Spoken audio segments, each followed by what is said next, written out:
राधे राधे, जय श्री कृष्णा। मैं सीमा सिंह बड़ों को चरण स्पर्श, छोटों को प्यार और बराबर वालों को नमस्कार करती हूँ।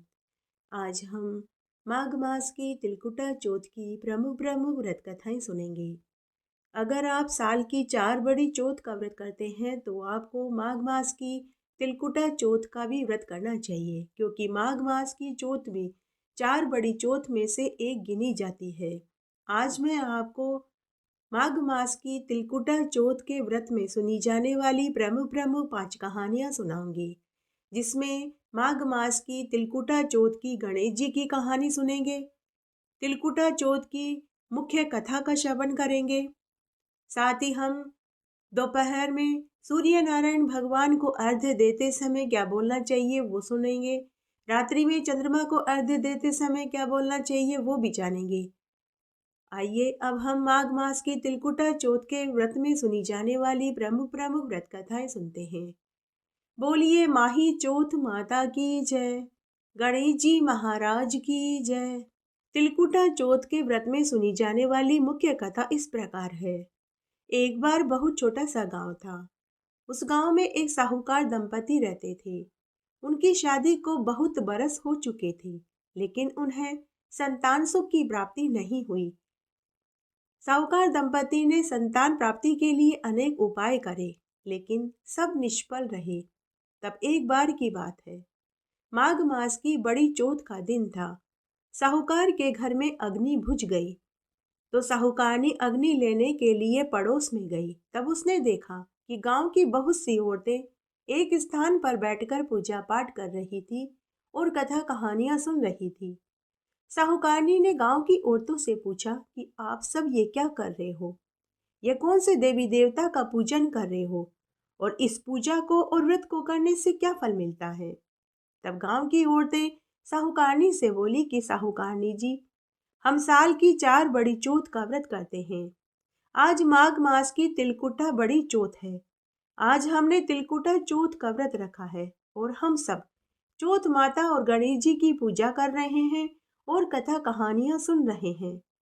साहूकारनी जी, इस व्रत को करने से धन चाहने वाले को धन मिले, संतान चाहने वाले को संतान सुख मिले, सुहागिनों का सुहाग अखंड अमर रहे और बुजुर्गों को वैकुंठ का वास मिलता है। तब साहूकारनी गांव की औरतों से बोली कि मेरे भी कोई संतान नहीं है। अगर मुझे पुत्र हुआ तो मैं भी गणेश जी और चौथ माता को सवा मन का तिलकुटा चढ़ाऊंगी, व्रत करूंगी और पूजन करूंगी।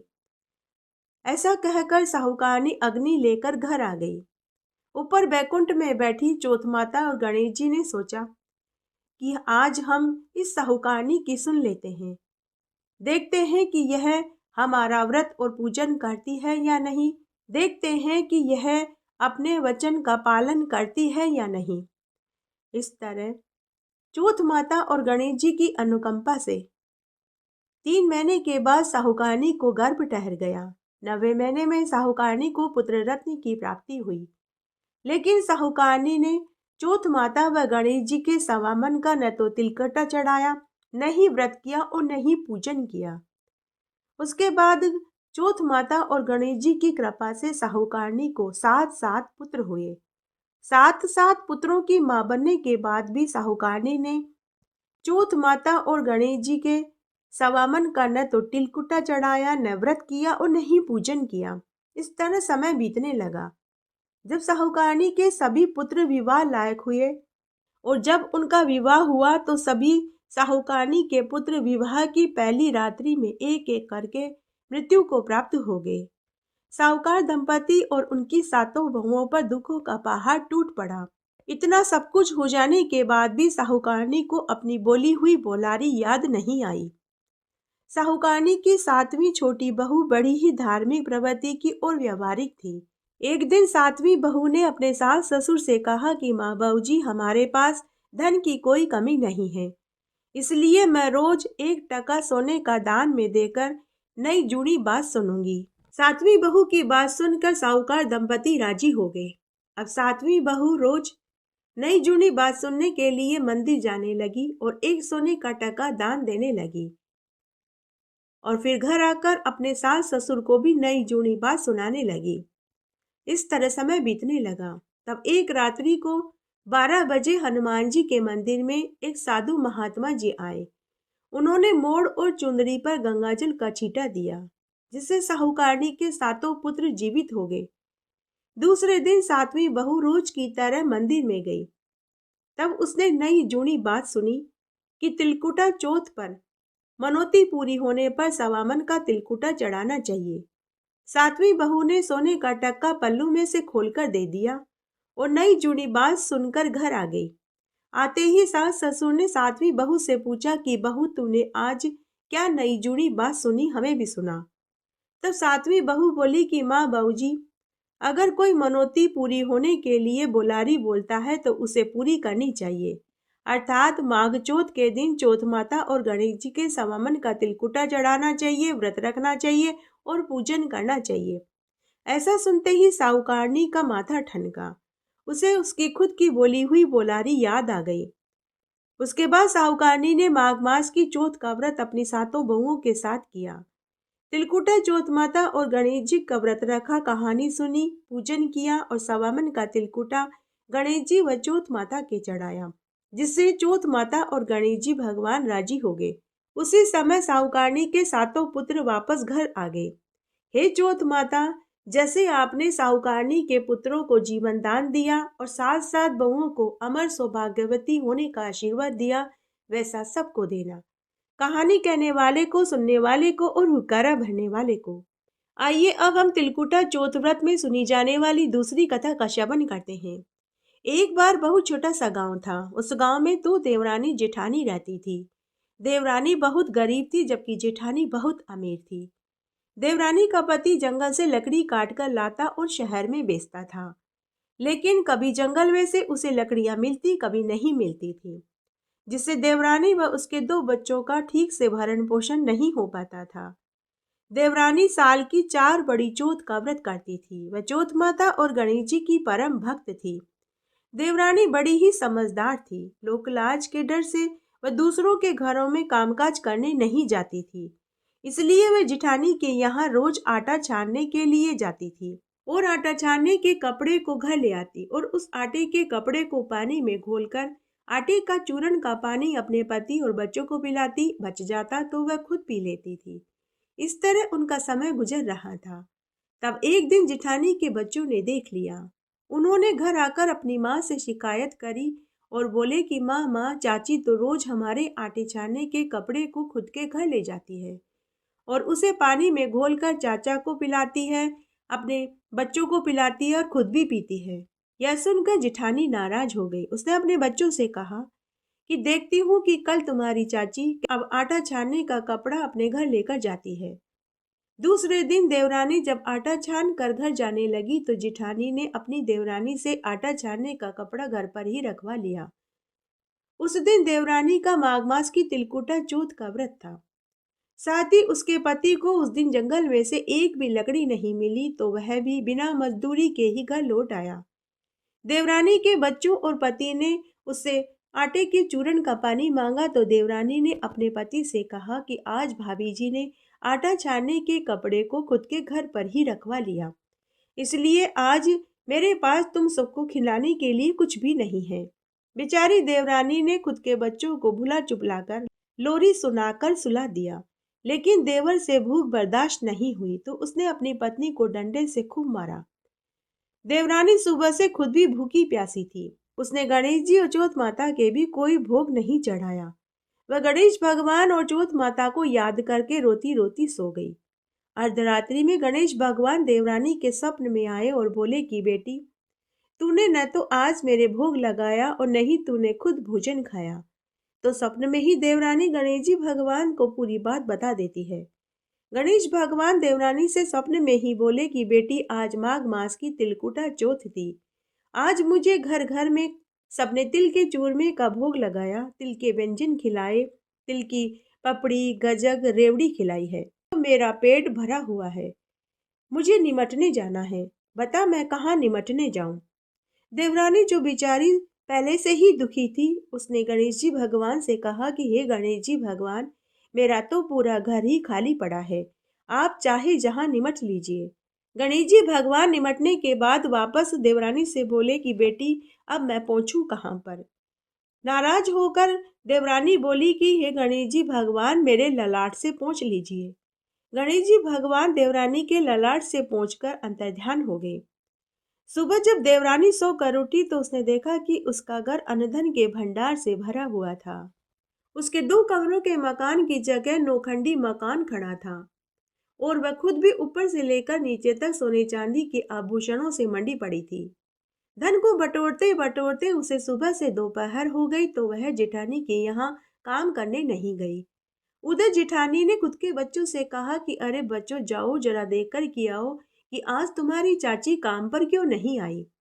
जेठानी के बच्चे चाची के घर गए तो उन्होंने देखा कि चाची का मकान तो महल नुमा हो चुका था। घर में अनधन के भंडार भरे पड़े थे। खुद चाची भी सोने चांदी के आभूषणों से लदी पड़ी थी। बच्चों ने भी नए नए कपड़े पहन रखे थे और कीमती खिलौने से खेल रहे थे और चाचा भी वहां सबसे हंस बोल रहे थे। यह देखकर बच्चे वापस भागे भागे घर आए और अपनी माँ से बोले कि माँ, चाची तो बहुत पैसे वाली हो गई है, उसका घर तो धन से भरा पड़ा है। ऐसा सुनते ही जेठानी उसी समय बिना चप्पलों के ही दौड़ी दौड़ी देवरानी के पास आई और पूछने लगी कि अरे छोटी, तू एक ही रात्रि में इतनी अमीर कैसे हो गई। देवरानी जो बेचारी मन की भोली थी, उसने अपनी जेठानी को पूरी बात बता दी।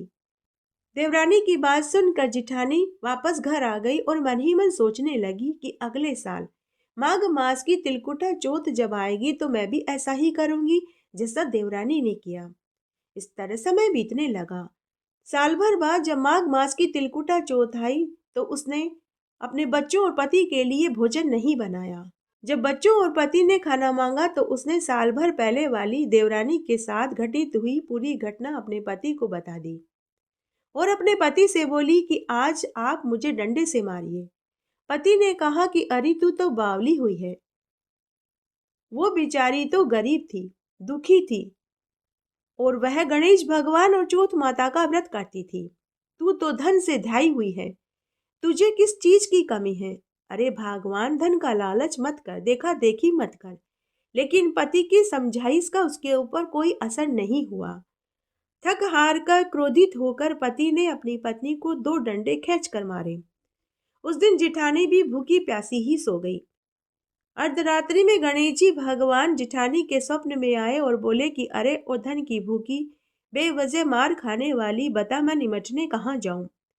तो जिठानी स्वप्न में ही बोली कि हे गणेश जी भगवान, मेरी देवरानी का तो 2 कमरों का टूटा फूटा मकान था, मेरा तो बहुत बड़ा मकान है, आप चाहे जहां निमट लीजिए। थोड़ी देर के बाद निमटकर गणेश जी भगवान वापस आए और बोले कि अब मैं पूछूं कहाँ पर।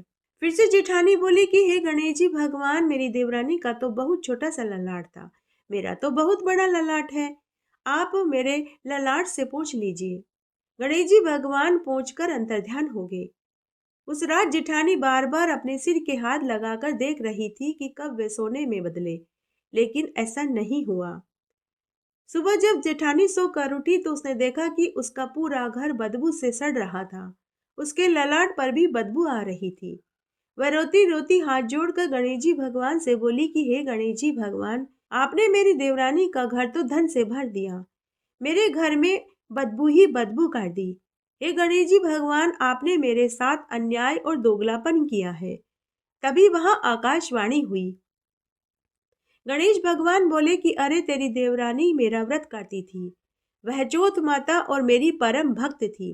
वह बहुत गरीब थी और साफ मन की थी, लेकिन तू तो धन की ध्याई हुई थी, तेरे मन में धन का लालच आया है, तूने देखा देखी करी है। तब जेठानी हाथ जोड़कर रोती रोती बोली कि हे गणेश जी भगवान, अब मुझे धन नहीं चाहिए, अब आप अपनी यह सारी माया समेट लीजिए। तब गणेश भगवान बोले कि मैं एक शर्त पर ही ये सारी माया समेटूंगा, जब तू अपने धन में से आधा धन अपनी देवरानी को देगी। तब जेठानी ने धन में से आधा धन तो देवरानी को दे दिया, लेकिन उनके पुरखों का 9 लड़का सोने का हार था, उसने उस हार को चक्की के नीचे छिपा दिया। तब गणेश भगवान ने भी सारी माया तो समेट ली, लेकिन उस 9 लड़के सोने के हार को विषधर नाग में बदल दिया। जेठानी मन ही मन सोच रही थी कि मैंने धन तो देवरानी को आधा दे दिया, लेकिन 9 लड़का सोने का हार बचा लिया। तब जेठानी थोड़ी देर के बाद हार को चक्की के नीचे से निकालने गई तो वह हार जहरीला नाग के रूप में बदला हुआ दिखाई दिया, जो जेठानी को देखकर उसकी ओर फुफकार भरने लगा। जेठानी यह देखकर डर गई और हाथ जोड़कर गणेश जी भगवान से प्रार्थना करने लगी। तभी फिर से आकाशवाणी हुई। गणेश भगवान ने कहा कि तूने हार में से आधा हार देवरानी को नहीं दिया, इसलिए मैंने उस हार को नाग में बदल दिया है। अब जब तक तू अपनी देवरानी को हार में से आधा हिस्सा नहीं देगी, यह हार में नहीं बदलेगा। जेठानी हाथ जोड़कर रोने लगी और गिड़गिड़ाने लगी और बोली कि हे गणेश जी भगवान, मुझसे फिर गलती हो गई। अब मैं हार में से हार और कील में से कील और सुई में से सुई भी अपनी देवरानी का हिस्सा दूंगी। उसके बाद जेठानी ने सुई में से सुई, कील में से कील और हार में से हार का आधा हिस्सा दिया। अब उसे भी गणेश जी भगवान और चौथ माता की महिमा समझ में आ चुकी थी। अब वह भी हर महीने की चौथ का व्रत करने लगी और गणेश जी भगवान और चौथ माता का पूजन करने लगी। हे गणेश जी भगवान, जैसे आप देवरानी के ऊपर टूटे वैसे सबके ऊपर टूटना। कहानी कहने वाले के ऊपर, सुनने वाले के ऊपर और हुक्कारा भरने वाले के ऊपर। तिलकुटा चौथ में सबसे ज्यादा सुनी जाने वाली प्रमुख कथा का श्रवण करते हैं। बोलिए गणेश जी महाराज की जय, चौथ माता की जय। एक बार एक नगर में एक कुम्हार रहता था। एक बार जब उसने बर्तन पकाने के लिए आवा लगाया तो आवे में बर्तन नहीं पके। कुम्हार ने राजा से इसकी फरियाद करी। तब राजा ने पंडित को बुला करके इसका कारण पूछा। तब पंडित जी ने कहा कि हे महाराज, आपके नगर में दोष लगा है, इसीलिए अब हर बार आवा लगाते समय एक बच्चे की बलि देनी पड़ेगी, तभी यह आवा पकेगा। अब राजा ने यह ढिंडोरा पिटवा दिया कि जब भी आवा पकाया जाएगा तो हर घर में से अलग अलग बार एक बच्चे की बलि दी जाएगी और वह बच्चा कौन सा होगा वह भी राजा ही तय करता था। उस गांव में एक बुढ़िया माई अपने इकलौते बेटे के साथ रहती थी। वह हर महीने की गणेश चौथ का व्रत करती थी। तब जब उस बुढ़िया माई का माघ मास का तिलकुटा चौथ का व्रत था तो उसी दिन उसके इकलौते पुत्र की बलि देने की बारी आ गई। बुढ़िया माई ने हमेशा की तरह तिलचौथ माता की पूजा करी और व्रत रखा और चौथ माता से अपने पुत्र की रक्षा की गुहार लगाने लगी। उसके बाद बुढ़िया माई ने चौथ माता के गेहूं के आंखें अपने पुत्र को दिए और बोली कि बेटा, आवे में बैठने से पहले ये गेहूं के आंखें चौथ माता का नाम लेकर पूर देना। चौथ माता तेरी रक्षा करेगी। तो बुढ़िया के बेटे ने ऐसा ही किया। बुढ़िया के बेटे ने आवे में बैठने से पहले चौथ माता के गेहूं के आंखें आवे में पूर दिए और वह आवे में बैठ गया। तभी एक आश्चर्यजनक घटना घटित हुई।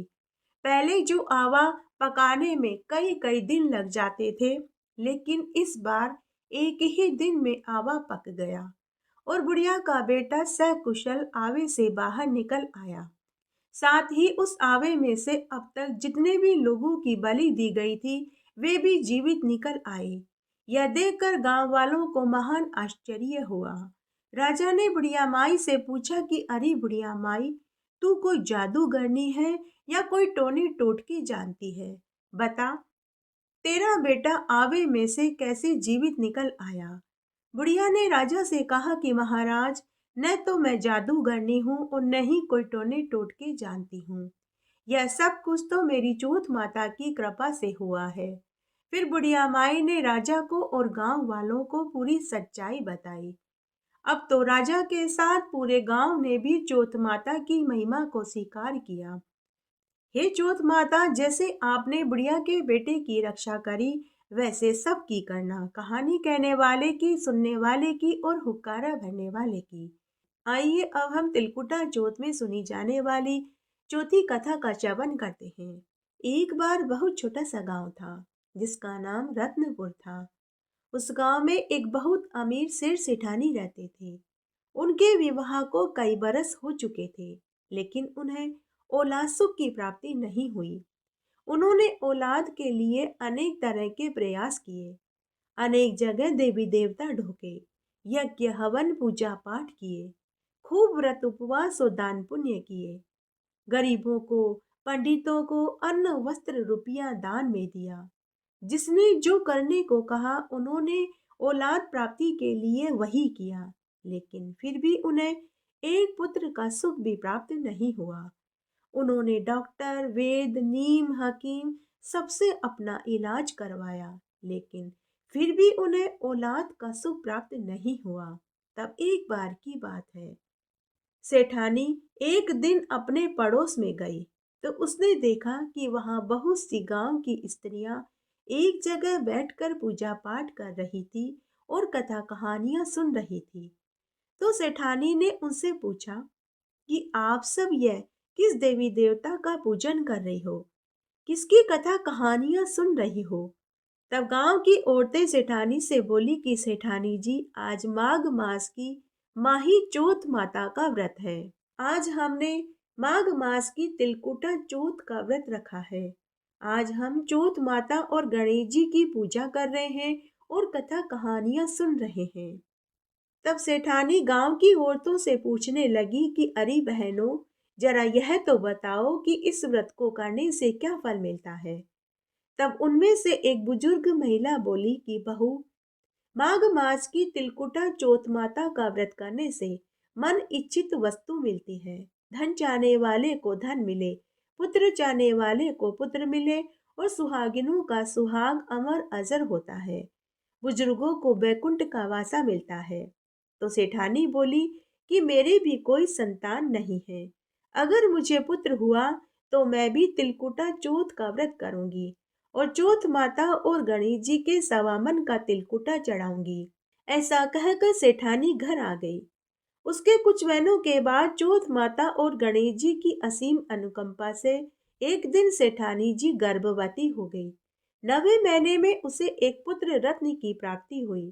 तब सेठानी चौथ माता और गणेश जी से हाथ जोड़कर के बोली कि हे गणेश जी महाराज, हे चौथ माता, मैं अपने पुत्र के विवाह पर चतुर्थी का व्रत करूंगी और सवामन का तिलकुटा चढ़ाऊंगी। इस तरह समय बीतने लगा। कुछ वर्षों के बाद सेठानी का पुत्र विवाह लायक हो गया। तब एक दिन पुत्र का विवाह भी तय हो गया, लेकिन सेठानी ने न तो माघ मास की चतुर्थी का व्रत रखा और न ही पूजन किया और न ही सवामन का तिलकुटा चढ़ाया। उसके बाद विवाह वाला दिन भी आ गया। बारात सज संवर कर दुल्हन के घर पहुंच गई। ऊपर बैकुंठ में बैठी चौथ माता यह सब देखकर कुपित हो गई कि सेठानी ने अपनी बोलारी अभी तक पूरी नहीं करी। तब चौथ माता ने 3 फेरे होते ही अदृश्य रूप धारण करके विवाह मंडप में से दूल्हे का अपहरण करके ले गई और गांव के बाहर पीपल के पेड़ पर ले जाकर दूल्हे को छिपा दिया।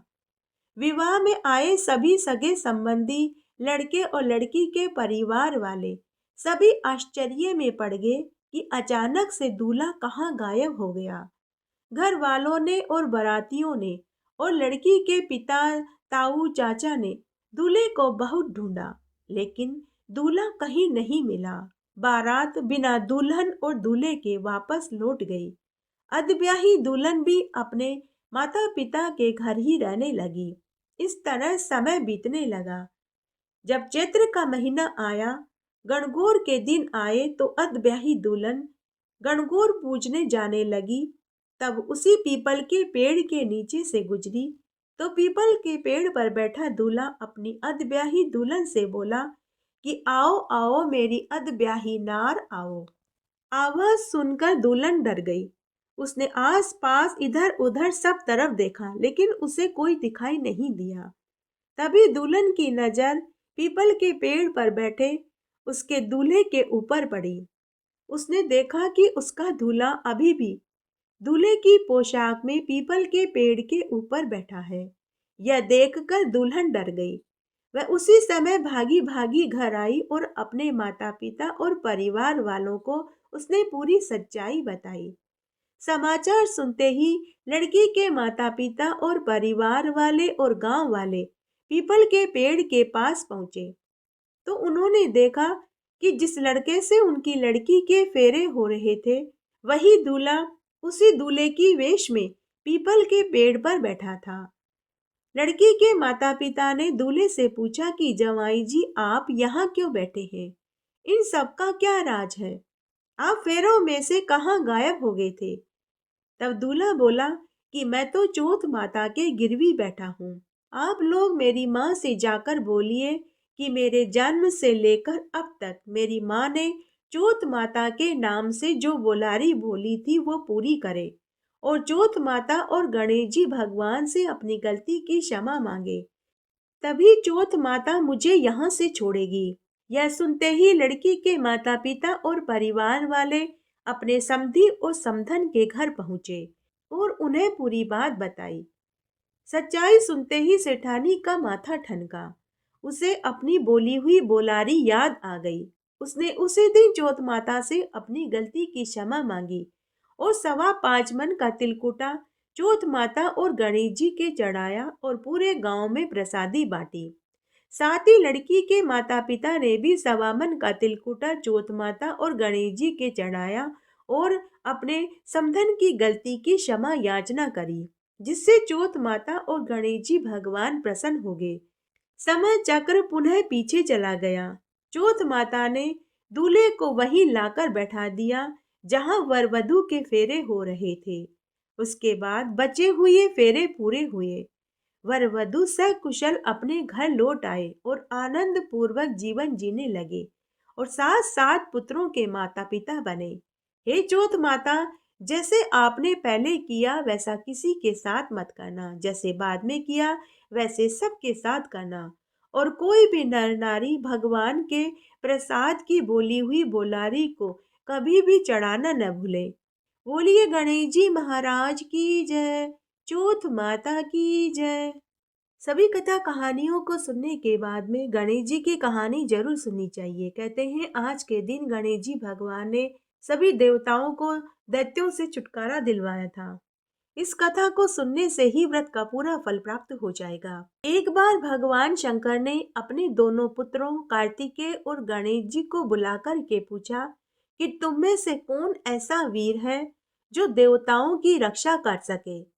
तब कार्तिकेय ने अपने को देवताओं का सेनापति प्रमाणित करते हुए देव रक्षा योग्य अधिकारी बताया। उसके बाद भगवान शंकर ने अपने पुत्र गणेश से पूछा। तब गणेश जी ने कहा कि मैं तो सेनापति बने बिना ही देवताओं के सभी संकट दूर कर सकता हूँ। तब महादेव जी ने अपने दोनों बालकों की परीक्षा लेने हेतु कहा कि तुम दोनों में से जो पृथ्वी की परिक्रमा करके सबसे पहले मेरे पास आएगा, वही वीर और सर्वश्रेष्ठ घोषित किया जाएगा। तभी कार्तिकेय जी अपनी सवारी मोर पर चढ़कर पृथ्वी की परिक्रमा करने के लिए निकल गए। गणेश भगवान बैठे बैठे सोचने लगे कि अगर मैं अपनी सवारी चूहे पर बैठकर पृथ्वी की परिक्रमा करने के लिए जाऊंगा तो बहुत सा समय बीत जाएगा, इसलिए मुझे कोई दूसरा उपाय सोचना चाहिए। तब गणेश भगवान ने अपने माता पिता की 7 बार परिक्रमा कर ली और वहीं बैठ गए और अपने भाई कार्तिकेय के आने का इंतजार करने लगे। थोड़ी देर के बाद कार्तिकेय जी पूरी पृथ्वी की परिक्रमा करके वापस लौट आए, तो उन्होंने आते ही अपने पिता महादेव जी से कहा कि हे पिताश्री, गणेश तो पृथ्वी की परिक्रमा करने के लिए गए ही नहीं। इस पर गणेश भगवान अपने माता पिता से बोले कि मैंने आप दोनों की 7 बार परिक्रमा कर ली है। माता पिता में ही समस्त तीर्थ निहित हैं। पूरा ब्रह्मांड माता पिता में निहित है, इसलिए मैंने आपकी परिक्रमा करके पूरी पृथ्वी की परिक्रमा कर ली। गणेश जी भगवान के युक्ति पूर्वक वचन सुनकर सभी देवताओं और कार्तिकेय ने उनकी बात को स्वीकार कर लिया। तब शंकर भगवान ने गणेश जी को आशीर्वाद दिया कि समस्त देवताओं में सबसे पहले तुम्हारी पूजा होगी। गणेश जी ने पिता की आज्ञा अनुसार देवताओं के संकट दूर किए। सारा समाचार जानकर भगवान शंकर ने कहा कि चतुर्थी व्रत के दिन चंद्रमा तुम्हारे मस्तक पर सुशोभित होकर संपूर्ण विश्व को शीतलता प्रदान करेगा, जो भी स्त्री पुरुष चतुर्थी के दिन तुम्हारा पूजन करेंगे, चंद्रमा को अर्घ्य देंगे, उनका दैहिक भौतिक ताप दूर होगा। वे ऐश्वर्य सुख संतान एवं सौभाग्य को प्राप्त करेंगे। घटती हो तो पूरी हो तो परवान चढ़े, भूले बिसरे नाम तेरे भंडार में भरे।